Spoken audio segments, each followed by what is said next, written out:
Basic raw material. I just got some questions. People saw it in different tutorials. If you need to put Frenzel or Fresnel or not. I create my chrome. Basically, I put it like that. 180 if I want it to be a little bit more reflected than 200, but basically not more than that. Let's make a sphere here. Whoops. In the middle stand and give this here. Like that. Oops. X. Okay. And what I do is I put 0.8 and 0.8 and the high glossiness and reflection glossiness. So I get nice and blurry chrome effect. Let's render this. And as you see here, I get blurry, nice blurry chrome. I will not like. Well, we can. The renders go fast. So as you see here, I get really nice and blurry effects on this material. But for example, if you want to make it sharper, what I usually do is I switch from Bleed to Punk, and they just make it even quicker with Region render like that.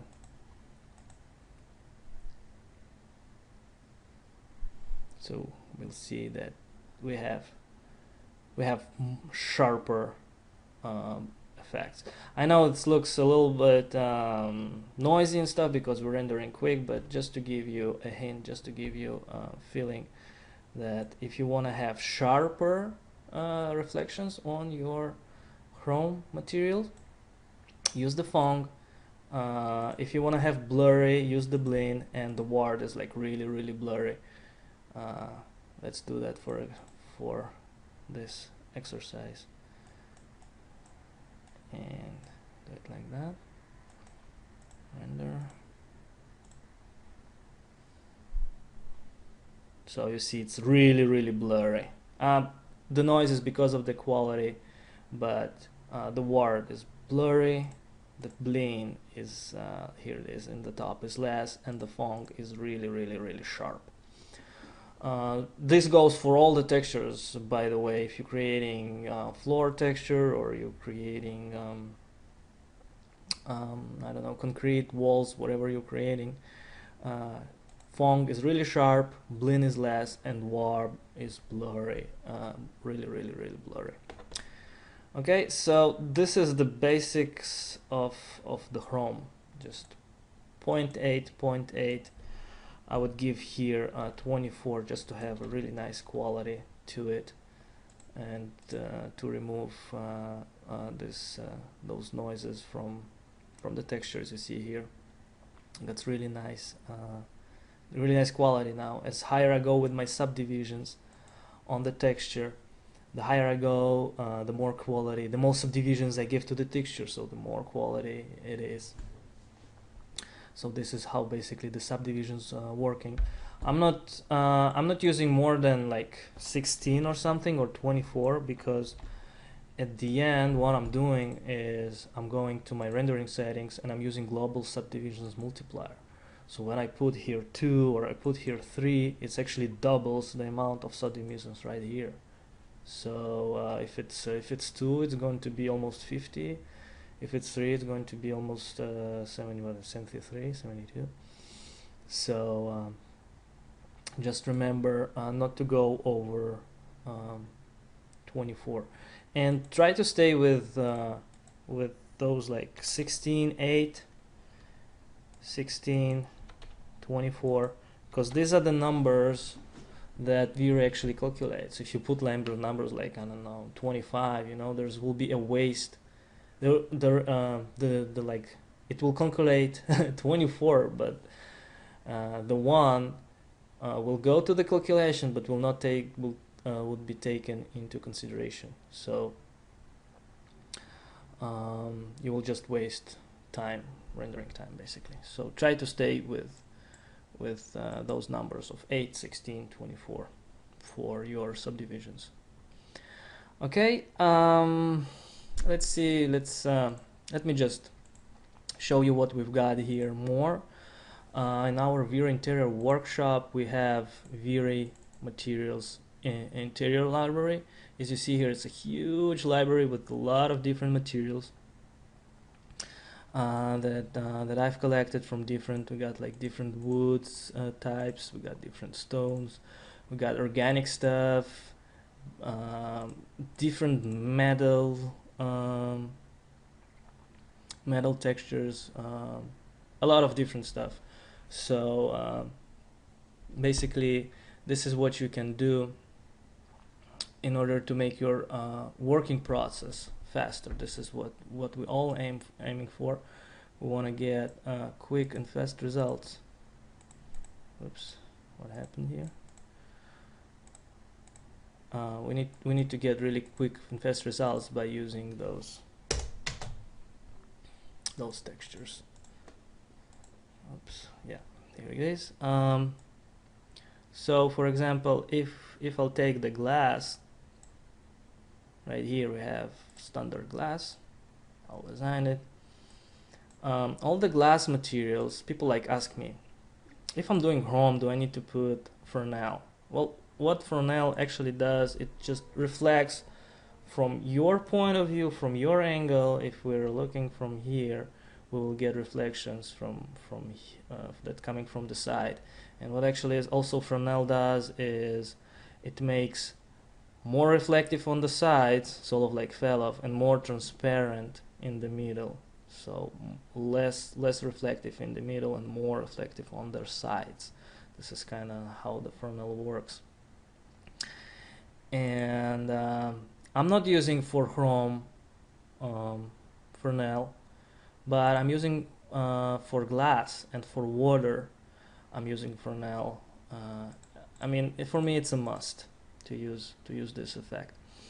And as you know, all the glass is if you put here 1 and 1, it will be like really sharp, and really the reflections will be really sharp. So not all the glass is like clean 100%, unless you're in a lab or something like that. So I like to reduce a reflection glossity to 99, just to give it a small hint, just feeling not something that you can see, but it's like something that you can feel in the glass.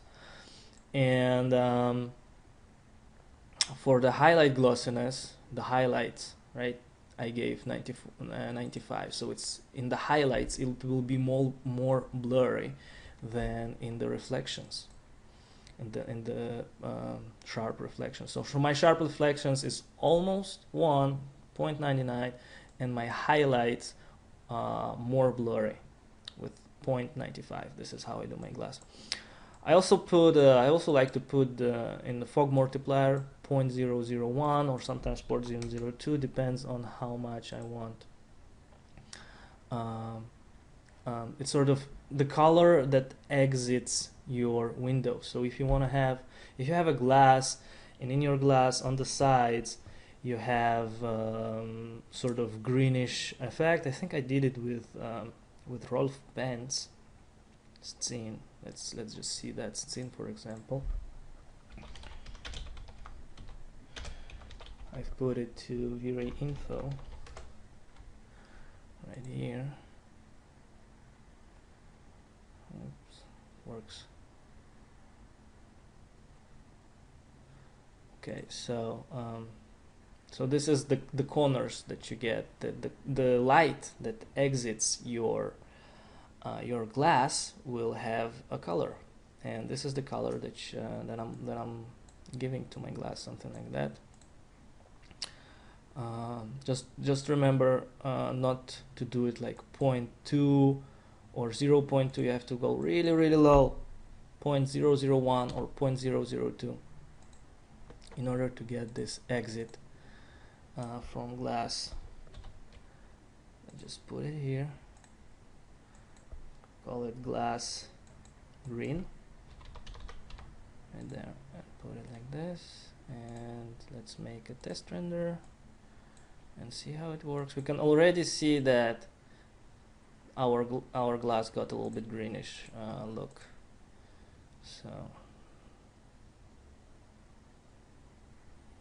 So this is how the Fresnel looks. We get the reflections on the sides, and let's just remove the Fresnel. I want to show it to you how it looks without. This is the without Fresnel. So we don't get this. We get like exactly what we see is exactly what reflected. We don't get this angle of reflection. So by putting on Fresnel, we get really nice angle of reflection. Let me just render half of it. So if you want to read about more Fresnel and what it does, go ahead and Google and try. I mean, this is like important information for 3D artists to know the difference between Fresnel and regular reflections. So as you see here, this is how I do my glass. And this is how glass and water reacts in our real world. If we have a real sphere, we will get this M flipped in because it comes, it gets this Fresnel, it gets the flip. So basically, let me show you this greenish color. I'll kind of exaggerate it, so you will see this is sort of the exit color of my glass. Come on, internet is not really cooperative today, but I think you got the idea, right? If you want to have a really nice glass table and you want to have an exit color of to have those corners get greenish effect. We don't see that much, but if you had a quadratic plate or something like that, you will see the exact output color getting those green colors.